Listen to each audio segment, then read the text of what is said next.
আমাৰ বিপিএফ দলৰ যিটো এক নম্বৰ কোকৰাঝাৰ লোকসভাৰ যিটো চেণ্ট্ৰেল ষ্টেৰিং কমিটিৰ যিটো অফিচ, এইটো আমি আজি ইনগ্ৰেশ্যন কৰিছোঁ।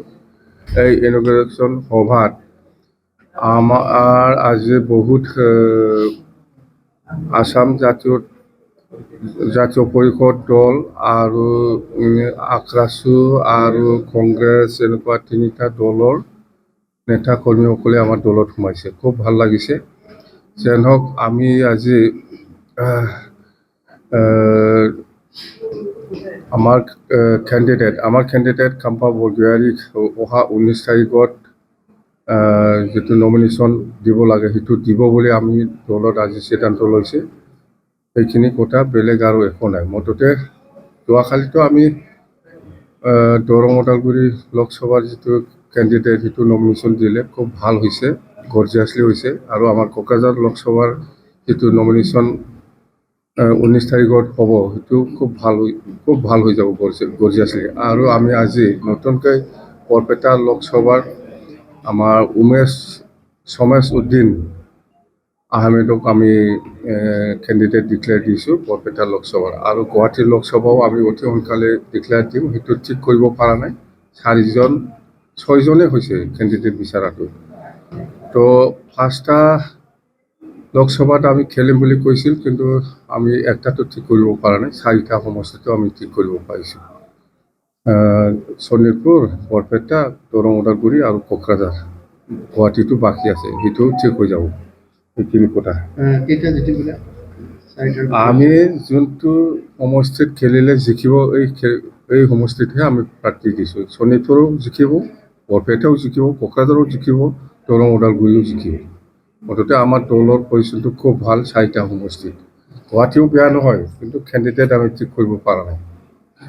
গোটেই অসমত কেনেকৈ আপোনাৰ যিটো গোটেই অসমতো মই আচলতে গোটেই অসমৰ ৰিজাল্ট কোনে কিমান পায় নাপায় মই ইয়াৰ কোনো কেলকুলেশ্যন নাই, আৰু মই ক'বলৈ নাযাওঁ। মই যিহেতু আজিকালি 4 বছৰ হ'ল মই কোকৰাঝাৰতে আছে, গুৱাহাটী নোযোৱাটো 4 বছৰ হ'ল। গুৱাহাটী যদি গ'লে হয়, মই গোটেই অসমৰ পিকচাৰটো জানিলেই হয়। মই কোকৰাঝাৰ, এইফালে শিলিগুৰি সিটি। এইফালে বিজেপিও দাবী কৰি আছে 14টা পাম বুলি, কংগ্ৰেছো দাবী কৰি আছে 14টা পাম বুলি, AIUDFও দাবী কৰি আছে 4টা 5টা পাম বুলি।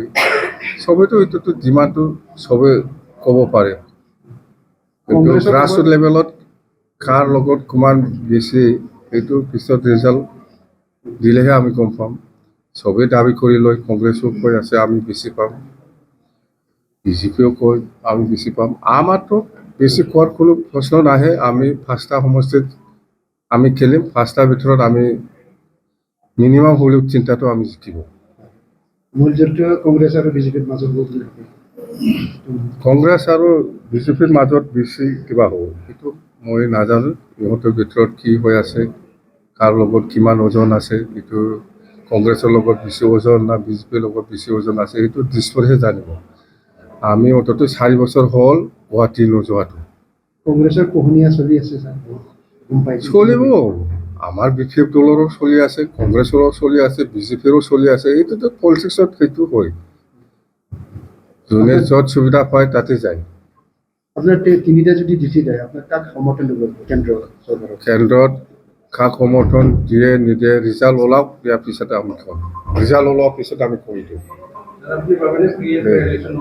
এইবাৰ শান্তিপূৰ্ণ হ'ব লাগে। নিৰ্বাচনটো এইবাৰ শান্তিপূৰ্ণভাৱে হ'ব, আগৰ নিচিনা নহয়। আমাৰ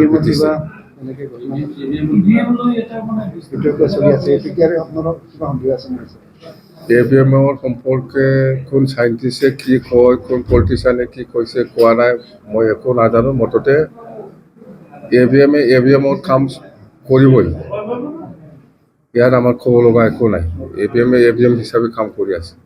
কাৰ পক্ষত কি EVM মেচিন আনিছে অনা নাই, এইবিলাক আমি ক'বলৈ নাযাওঁ। মুঠতে আমি জিকিম। মুঠতে গোটেইটা সমষ্টি আপুনি কাৰোবাৰ লগত মিত্ৰতা কৰিব বিচাৰে? কাৰো লগত মিত্ৰতা নাই। তাৰমানে দৰং ওদালগুৰিৰ ক্ষেত্ৰত AIUDFৰ নেতা কৰ্মীসকলে কৈ আছে যে আমাক ছাপোৰ্ট দিম বুলি আৰু দলগাঁও সমষ্টিৰ MLA টো যোৱাকালি আমাৰ লগত একেলগে আছে আমাক সমৰ্থন দিছে কোকৰাঝাৰত এনেকুৱা যদি কৰে কোকৰাঝাৰত এনেকুৱা হোৱা নাই এনেকুৱা আলোচনা হোৱা নাই যদি কৰে তেওঁলোকে কৰিলেতো ভাল এহেদি কিন্তু চাপোৰ্ট আপোনাক কিন্তু লাগিব কিন্তু অন কণ্ডিশ্যন নহয় AIUDFে যে আমাক ছাপোৰ্ট কৰিবলৈ আহিছে এইটো অন কণ্ডিশ্যন নহয় বিনা কণ্ডিশ্যনত ইহঁতে BJP বা কংগ্ৰেছক হাৰাব লাগে বুলি আমাক ছাপোৰ্ট কৰিছে এইটোৱেই বেলেগ কাৰণ একো নাই